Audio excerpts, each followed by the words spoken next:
Hi, shalom everybody. We're here for Talking Torah. Actually, today it's going to be talking Haftarah. Right. Okay, and it's the Haftarah that we'll hear, I hope we'll all hear it, on first day of Rosh Hashanah.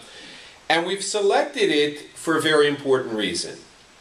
The reason is that I think if you look at it, study it, it offers us an approach that I think will be, and I think we think will be, spiritually meaningful and useful to you while you're in the synagogue for all those hours on Rosh Hashanah and Yom Kippur. Right. So why don't we review a little bit the story of a woman by the name of Chanah. You want to take us into the story? Chanah, she's married to Elkanah, and Elkanah has a second wife, Penina, and Penina has children, and Chanah finds herself without any children. And so she goes to Shiloh, and she begins to pray with all of her might, with all of her soul. She's just praying to God, please help me have a child.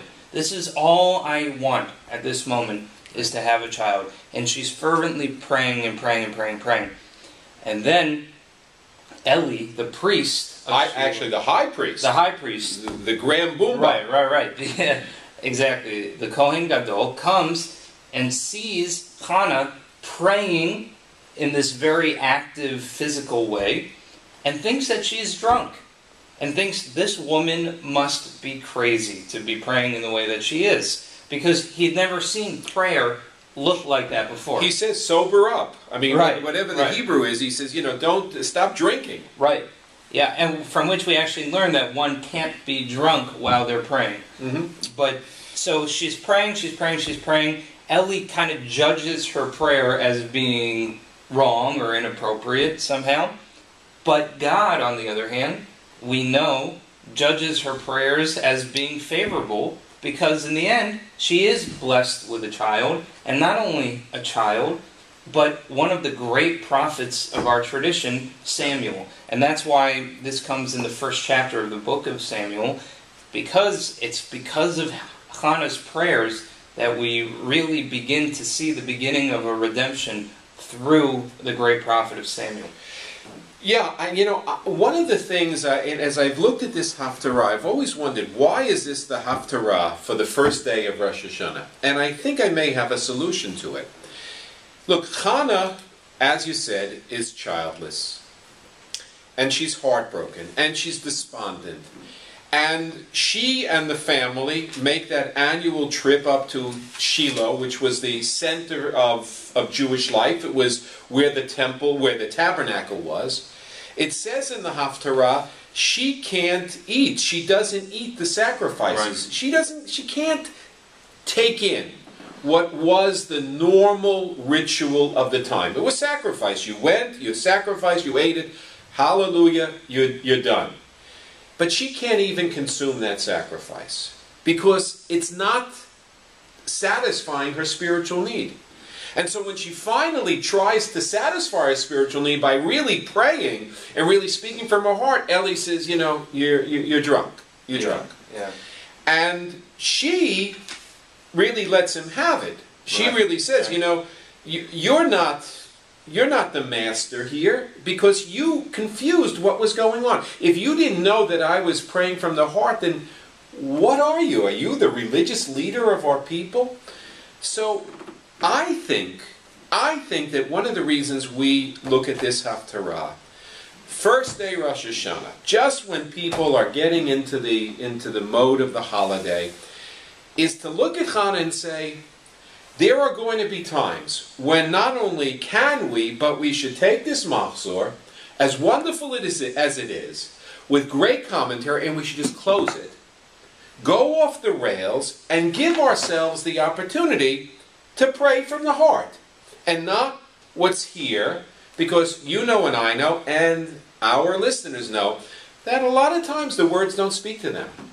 Yeah. But we, all of us, can find what's in our heart to speak as prayer on Rosh Hashanah any day and Yom Kippur any day, but we should find what's in our heart and express it. That's right.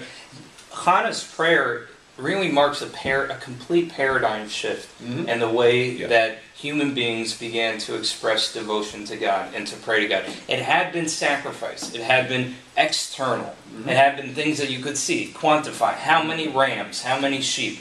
All these things were external from the person. And all of a sudden, Chanah begins to pray internally. Something that has nothing to do with that what's outside, what's on the book, what can be quantifiable, no matter how loud or any kind of measurement that you have for an outward measurement, right? Instead, prayer is an internal expression to God.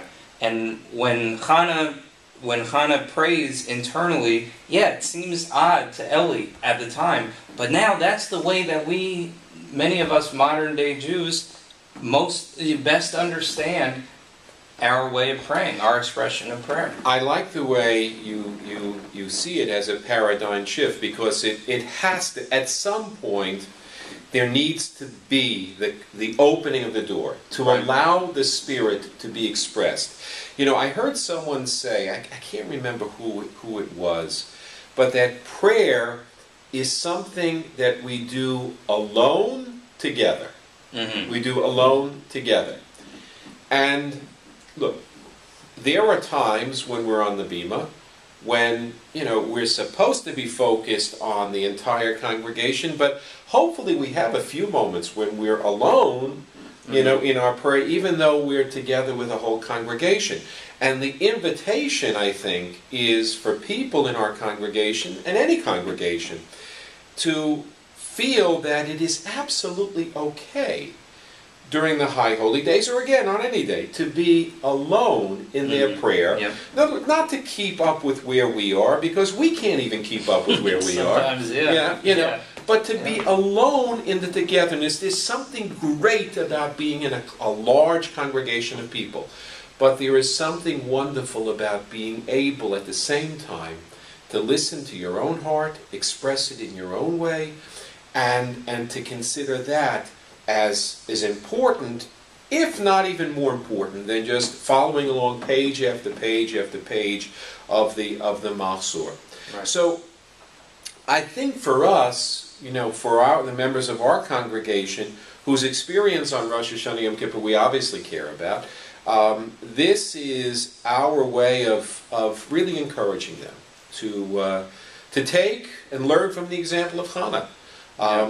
Everybody comes into that sanctuary, well, I think everybody, with something that is deep within their heart, and that needs to be said, that needs to be prayed.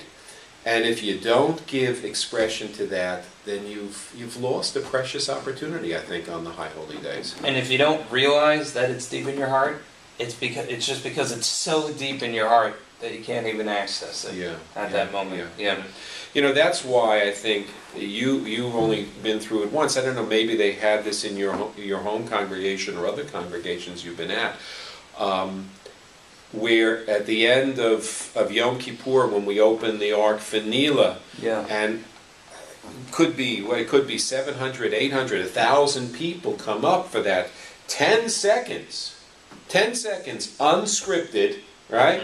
Not in the Mahzor, but 10 seconds to stand in front of the Ark before Yom Kippur comes to a close, because that is their Chanah moment. That's their Chanah moment. So, you know, we ought to be, all of us ought to have a few Chanah moments during the course of the Rosh Hashanah Yom Kippur days. We'll give you those Chanah moments. You've got to take them. Are we going to do one more before? No, I don't think so. Well, before Rosh Hashanah? I don't know. It's Wednesday night already. Rosh Hashanah begins Wednesday night. So probably before Yom Kippur. Yeah, probably we'll find some time then. Maybe we can give them some tips on foods to eat before you fast. That would be good. Sure, I have that. But let's talk about slichot just for a moment. Yes. Because we don't want people to forget that this Saturday night we have a great slichot program planned. Maybe, hopefully, we'll all be able to find some Chanah moments even during the slichot service. We're beginning with a video by Rabbi Harold Kushner, who is probably one of the great minds of our time when it comes to theology. He was at the forefront a revolution, a paradigm shifter, even in terms of how we understand our relationship with God. And we'll dialogue about that. Yeah, absolutely. We'll dialogue and open it up to everyone there, because I think, you know, we both looked at the video. I think people will find an awful lot in what Harold Kushner has to say. And then at 10:30. That's at 8:45. I think 8:45, right? 8:45, we're beginning the video, and at 10:30, we're going to have the service, the Slichot service, in the Center for Jewish Life. Right. A cozier, more intimate space where we can find, not in the big sanctuary, but in the smaller room, a little bit of Chanah moments in our prayers. So we'll look forward to that. Thank you all for watching. Thank you, Rabbi Klein. Thank you, Rabbi Tillis. We wish you a Shana Tova Mituka, to you and yours, a very sweet and good and healthy new year. Yes, absolutely. What else do we wish them? Only blessings. Only blessings. Only blessings. Only blessing. Yeah. All right. Shana Tova and Shabbat Shalom.